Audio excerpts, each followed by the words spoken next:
రాష్ట్రంలో కాంగ్రెస్ ప్రభుత్వం ఏర్పడి 3 సంవత్సరాలు అవుతుంది.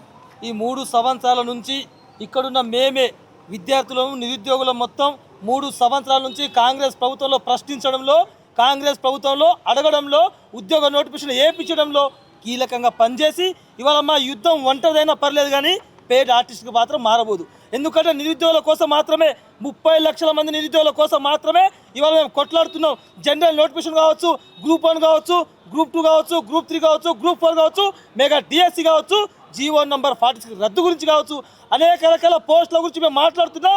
ఈ కాంగ్రెస్ ప్రభుత్వాన్ని గద్దె దింపే కోసం మేము పోరాడుతున్నాం. ఎందుకు మేము అడుగుతున్నాం అంటే ఇప్పటిదాకా ఉద్యోగ నోటిఫికేషన్ ఇచ్చి ఉంటే ఈ రాష్ట్ర ప్రభుత్వంలో, ఈ కాంగ్రెస్ ప్రభుత్వంలో ఎందుకు 22 మంది నిరుద్యోగులు చనిపోయారు? మీరు ఉద్యోగ నోటిఫికేషన్ ఇచ్చారు కదా, మరి ఎందుకు నిరుద్యోగులు అనేటువంటిది ఇవాళ నేల రాలిండ్రు?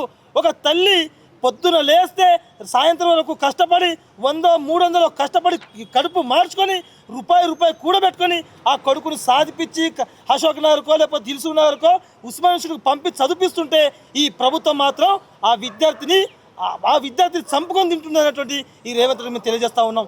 ఎవరైతే రాజకీయ ముసుగులో ఇవాళ నిరుద్యోగ పక్షాన కొట్లాడకుండా స్వార్థం కోసం, స్వలాభం కోసం, డబ్బుల కోసం ఇవాళ ఉద్యమాన్ని మొత్తం తప్పుదారి పట్టిస్తున్న కొంతమంది పేడ్ బట్ ఆర్చర్ చెప్తా ఉన్నాం. మేము మీకోసం మేము కొట్లాడతలేము. 30 లక్షల మంది నిరుద్యోగుల కోసం, వాళ్ళ భవిష్యత్తు కోసం, వాళ్ళ ఉద్యోగాల నోటిఫికేషన్ కోసం ఈ ప్రభుత్వం మేము కొట్లాడతాం. రేవంత్ రెడ్డి మా పైన 100 కేసులు పెట్టినా, లేకపోతే అనేక రకాల అరెస్టులు చేపించినా, ఏం చేసినా మేము ఇవాళ సిద్ధంగా ఉన్నాం. ఇక్కడ ఉన్న వాళ్ళు చాలామంది కూడా ఇవాళ విద్యార్థులకు ఉద్యోగ నోటిఫికేషన్ ఇవ్వడం కోసం మేము ముందుకు వచ్చినాం. కాబట్టి మాకు ఇలా బాధ అనిపిస్తూ ఉంది.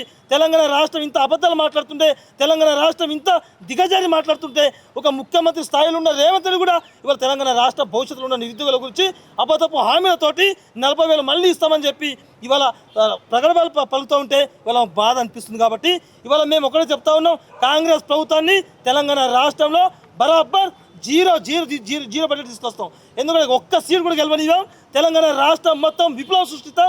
తెలంగాణ రాష్ట్రంలో కాంగ్రెస్ ప్రభుత్వాన్ని బొంత పెట్టే విధంగా మేము ముందుకెళ్తాం. అందుకోసమే తక్షణమే రాష్ట్ర ప్రభుత్వానికి ఉన్న రేవంత్ రెడ్డి గారు ముఖ్యమంత్రి పదవికి రాజీనామా చేసి తెలంగాణ అమరవీరుల స్తూపం దగ్గర ముక్కు నేలకు రాసి తప్పైపోయింది, మళ్ళొకసారి నేను ఇలా తప్పు జరగని చెప్పి తెలంగాణ రాష్ట్రంలో ఉన్న ముఖ్యమంత్రి రాజీనామా చేసేందుకు కూడా మేము కొట్లాడుతూ ఇది చేస్తాం.